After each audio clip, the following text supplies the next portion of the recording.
Assalamu alaikum, how are you everyone? So today I am going to make this special video about the Sunnahs of Friday. We have already done with our special class about the Sunnahs of Friday, but I thought to make this video so that you and your kids watch this video every Thursday or the Friday morning to prepare yourself for the most blessed day of the week, Friday, and to remind yourself about the Sunnahs of Friday.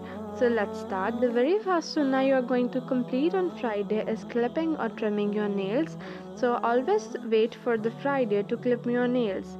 We follow the second sunnah every day, that is brushing your teeth. But if we are going to do this on Friday with the intention of completing the sunnah, we are going to get a lot of reward from Allah subhanahu wa ta'ala by just cleaning our teeth.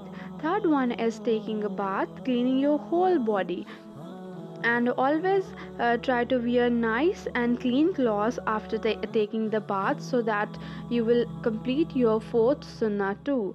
We should smell good, and if we have taken a bath, we are inshallah going to smell good for the whole day. We have to read a whole surah from Quran on Friday, which is Surah Al-Kahf, and try to go to masjid early for the jummah prayer. Our men go to the masjid for the jummah prayer, even women can go. Everyone who is going to the jummah prayer must try to go to masjid early, and we are going to send a lot of blessings to Prophet Muhammad sallallahu alaihi wasallam. Try to read a lot of Durood and make a lot of du'as to Allah subhanahu wa ta'ala on Friday, because Allah subhanahu wa ta'ala accept all our du'as on Friday. That's all about the Friday sunnahs. Hope you all will try to complete all the sunnahs of Friday with the intention of getting the reward. Allah Hafiz.